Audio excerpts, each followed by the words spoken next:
Okay, this video will demonstrate how to braid a 9-loop triangle braid. Actually, I set it up so it's going to be this exact, this exact color and pattern. So it's sort of a background of bicolor edge type striping with chevrons of black, yellow, black, a 3-loop chevron down the sides. So this is sort of the opposite of the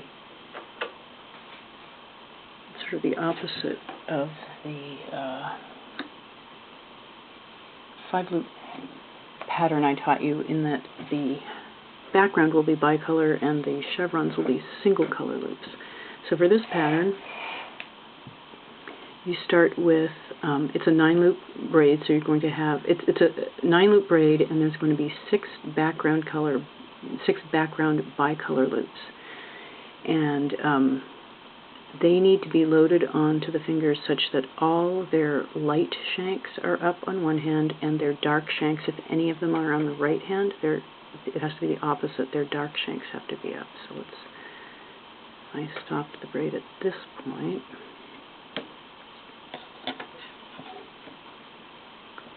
So I have 5, and I have another video showing how to make 9-loop braids in a square braid. That's sort of the basic one.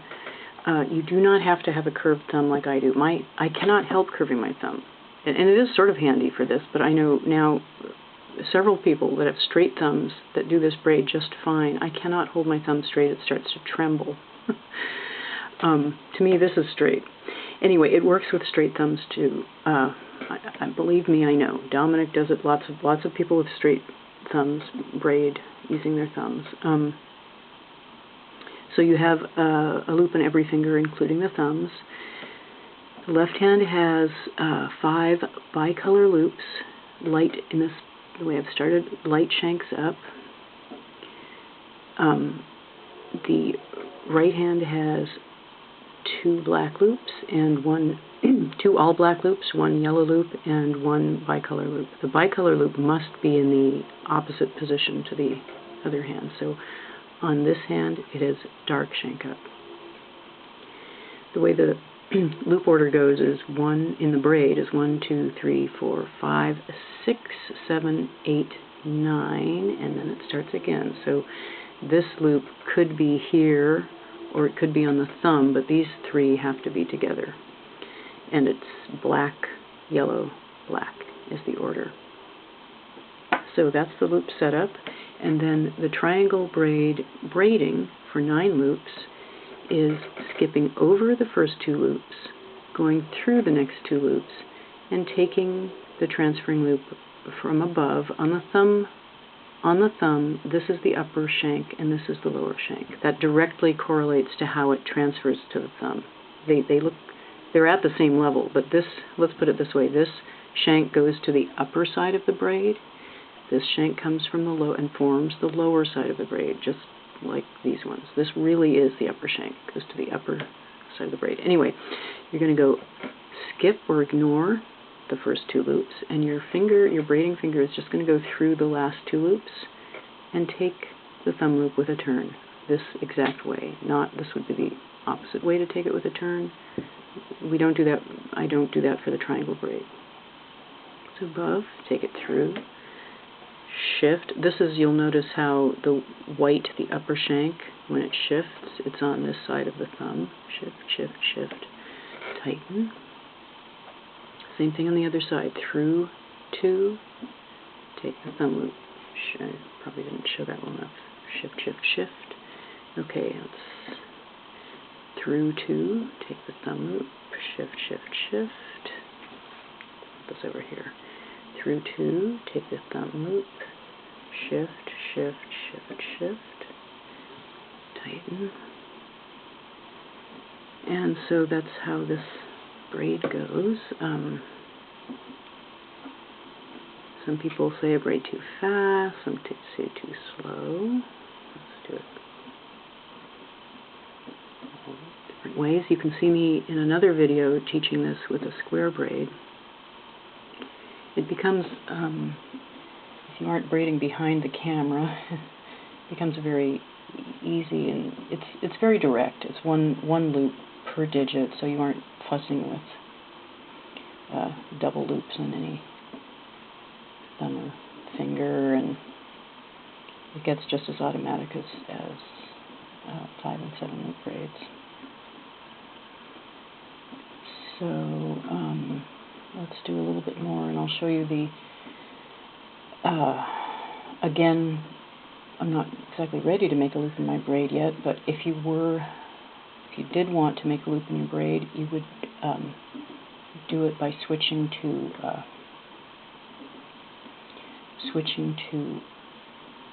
square braid, divided square braid moves, and you would go through all the loops and not turn the loop that you take.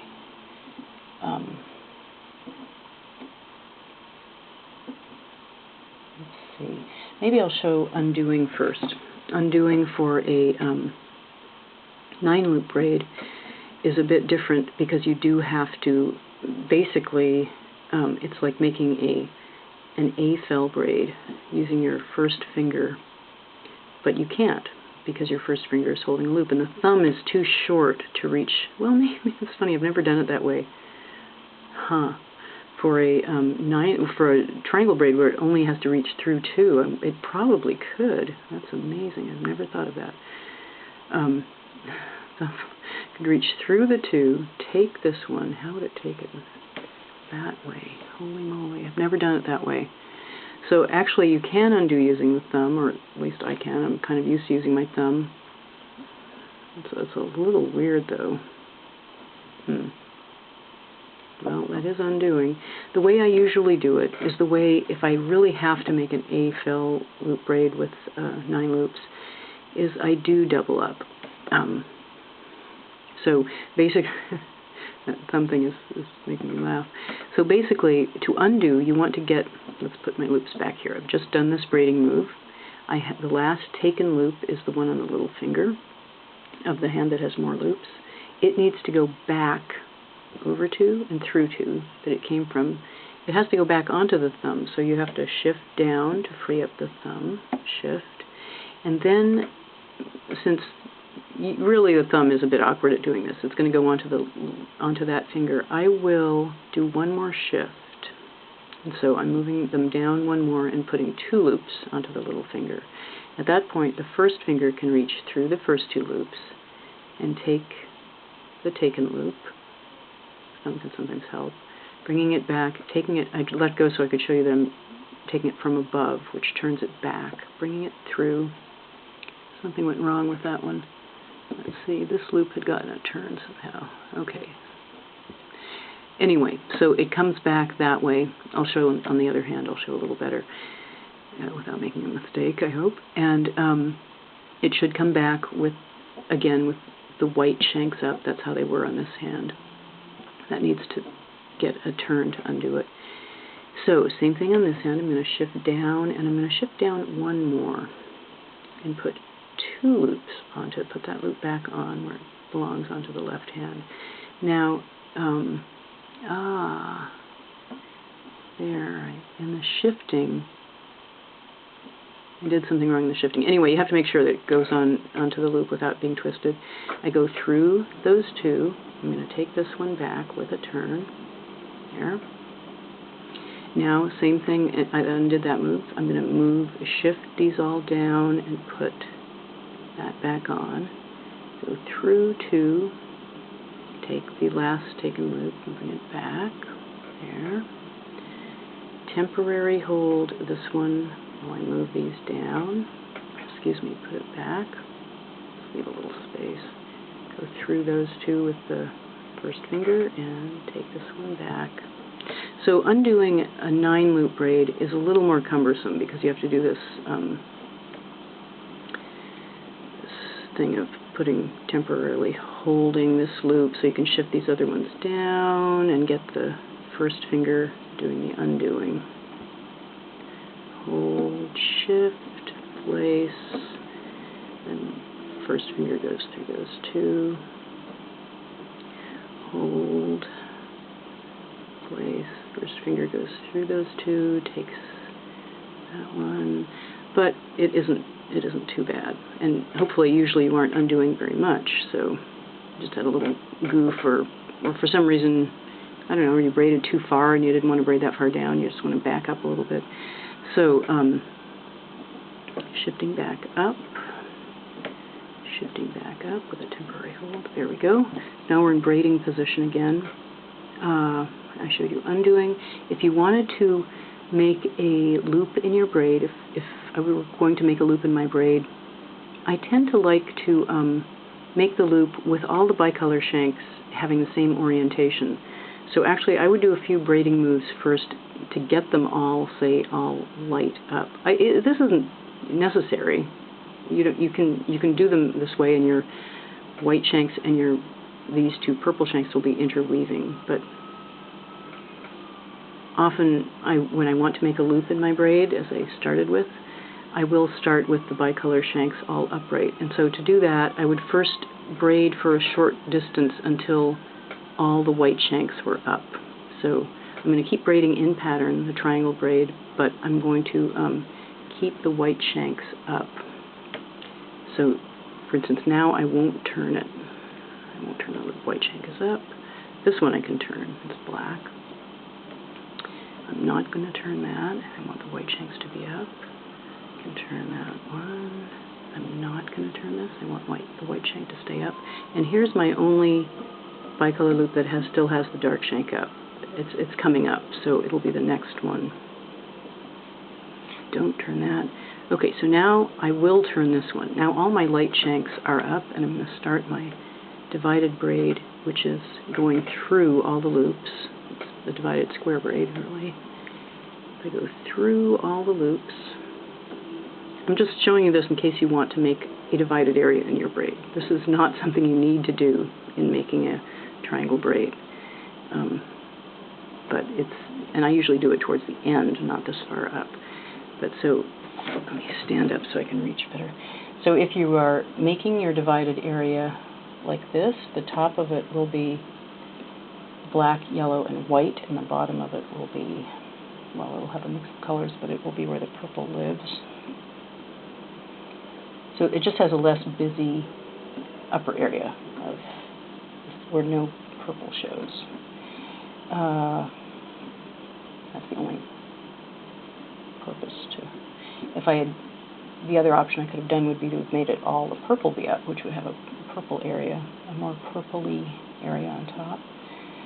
So I'm braiding through. This is divided square braid moves. Braiding through all the loops and not turning the loop that I take.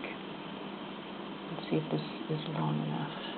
No, I would normally want, for a 9-loop braid, or well, any braid, I want the divided area to be kind of big enough so I can do something with it, like stick my finger through or stick the other end of the braid through. Okay, so say that's long enough. And now to close it up, it takes a minimum of 9 loop transfers. That's really 4.5 cycles for all the loops on one side to switch places with the loops on the other, and that's a nice tight join. So I'm going to, I think I'm just going to do square braid moves here. It's just going to be a tiny area at the bottom, and that's maybe a more secure structure. Anyway, I'm going to reach through all of them, take the taken loop with a turn. So 1, 2, 3, 4,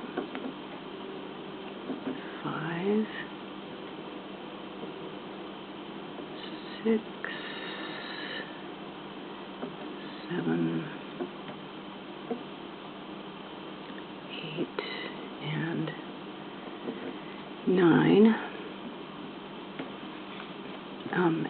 At this point, all the loops are in the opposite hands than when I started joining this divided braid. They've all crossed each other and interwoven, and so that's to me a solid enough join where I can now end my braid.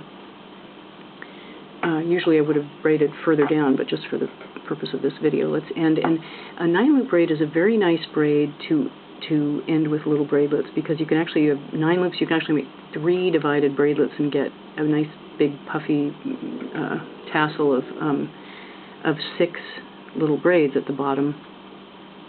And if I look at my loops and I want to do that, I want to make 2 divided 3-loop braids. I think I would want to braid these. I don't know. You can do whatever you want. I mean, I could basically right now they're arranged so these 3 are together. These 3 would make 2 braids. These 3 would make 2 braids, and these 3 would make 2 braids. And you could certainly do it like that. And maybe it would be nice. But if I wanted to have all my purple and whites be together here, I could do one more loop transfer and just get, which was the last one here? Do one more loop transfer, which will take a couple of passes. So 1,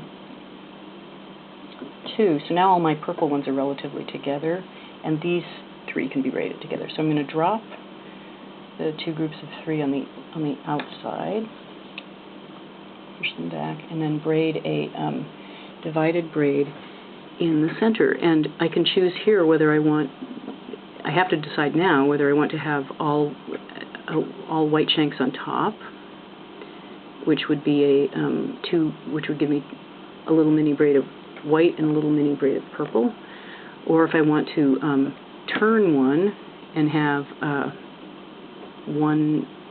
a mix of colors. On this braid, let's do a mix of colors, just to show you. So I took one with a turn, and now I'm going to braid these divided. So upper shanks are purple, white, and white. I'm braiding a 3-loop braid, which 3-loop braid crumples easily, so it's hard to make a good one if you spread both hands out to the side, which I'm not going to do. It will make the braids that I'm making kind of crumple up and look terrible. So I usually pull the singleton loop, the one that's left.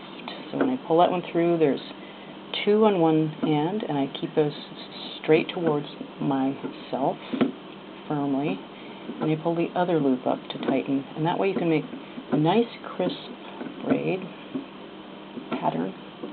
It's not loose, it's a good braid pattern. But you have to, the 3-loop braid is just so minimal. 2 and 3-loop braids, you really have to manage them so they don't crumple up, and if you want the pattern to be good. So then, say that's about as long as I want my 2 mini braids to be. Then I can cut the bottoms off and use one of the 3 to tie a knot. I always go above and down. I do that twice. If I want, maybe I'll just use all purple to tie with. Actually, I won't on the other braids. Come to think that they won't all have purple. Okay, so here we go. Those 2 are done. 2 little braids. Later I'll trim them all up together. Then I have 2 sets of 3 loops on the 2 sides. I'll braid these purple and white ones next. With 3 loops, just 3 loops on the side, you can really let them down. It doesn't matter what order you pick them up in, and if you want them in the order they were, it's pretty easy to see it. So I'll instead on these 3 little braidlets, I'll keep the same color up and the same color down. So purple up, white down, braid divided, and I'll get, in this case, I will get, let me stand up, I will get a mini braid of purple and a mini braid of white. And when they get to be about the same length as the other set, I'll cut and tie off.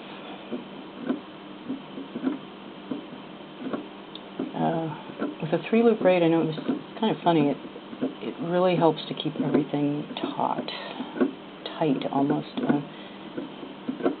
I don't do this with any more than 3 loops. But that's why you hear this little popping noise. I'm keeping well, I don't let any of those loops give them any slack at all in a 3-loop braid. They are tight as a drum. So they kind of pop when I release them. That's about, actually a couple more passes would be about the same length. So then I hold them, pinch them kind of firmly, one will get, the bottom one will get tied, and the top one won't get tied, and then I can relax them a little bit. One knot is actually even enough for a sample. For braid I'm going to use, I usually would tie 2 at least. For if I was using slippery fiber like nylon, I would put a dab of glue into that knot and poke it, a very tiny dab, and poke it with a pin. For a nylon or any kind of slippery material that I was going to tie a knot. Okay, so that's made 4 little braids, those 2 braiding procedures, and now I'm going to take these 3. The yarn that I used for this, I didn't have any. It's size 3. Actually, it's size 5. This is an interesting yarn. It's Nazli Gelin. I don't know how to pronounce it. A Turkish brand, but they actually make not just they make a size 3 crochet thread, but they also make a size 5, which is a nice bit smaller than a size 3. It's very good for larger for more than when you're using more than 5 loops. I don't have it in black, so I used doubled embroidery floss for the black, and that you really don't have to have the exact same. You can mix and match threads for braiding.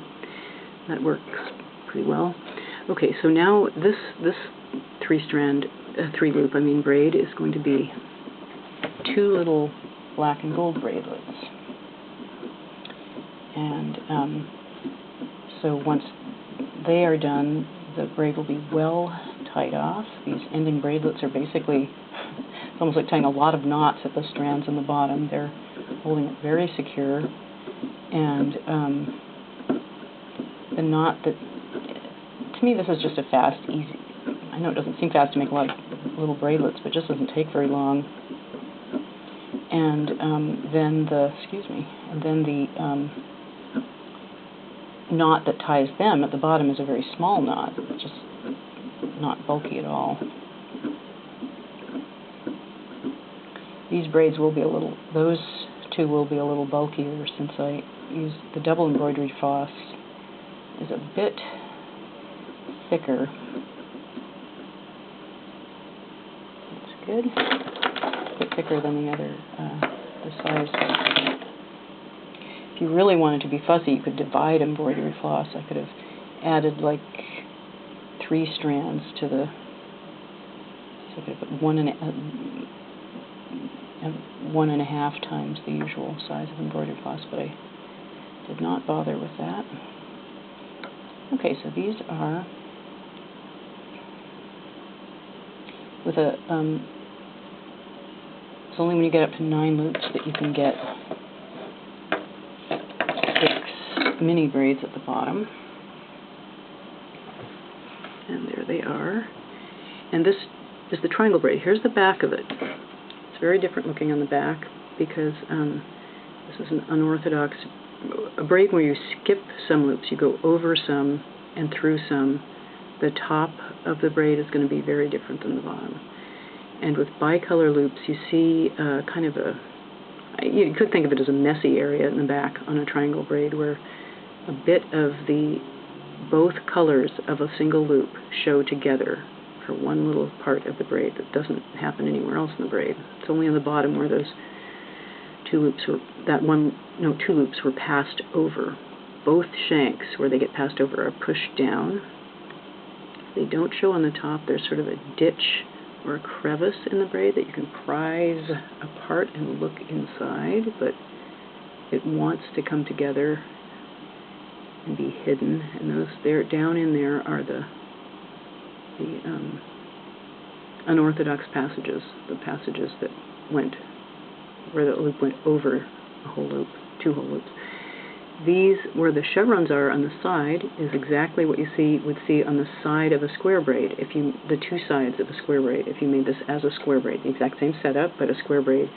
This would be one side of it, this would be the other, and there'd be a different surface on the top. So you would never see the 2 chevrons together like this. You would just see one side or the other. But here it's almost as if the top surface of a square braid was removed. It was just taken away, and you just see the two sides leaning towards each other. So it's really catchy to me. I love those chevrons. Okay, thank you for watching. There's a lot more on my actual website than you see here in the video. So if you want to know, like, I'm going to post a later post on a lot of other color patterns. Here, I'll show you in this book. This is my sample book for this tutorial. These are pretty great variations of, fun variations of edge patterns. So the top of these are edge patterns. Here's one loop wrong. Here it is with a 9-loop braid. That's the one I just showed you. A lot of chevron patterns. Here's the one we just did, basically. Some symmetrical patterns. I sort of think of them as like parquet flooring, or kind of tribal too, but these patterns. Some patterns that are similar to the D-shaped braid. You can make a braid where the base is a different color. It isn't as solid a color. Often there's a bit of speckling of the upper color on the back. It isn't as solid a back color as you get with the D-shaped braid, but the top pattern is a bit crisper. It's kind of a neat, it's barely different. This is a D-shaped version. These are the triangle versions. And this is, again, I probably didn't mention it, it's from not turning any loops when you take them. It doesn't make the braid divide, it makes because of the nature of the braid. Anyway, there's a lot of great patterns that this braiding method can make. The triangle, sort of wedge-shaped braid. And I will be posting on my website, I will be posting directions. And I think this is a great one here.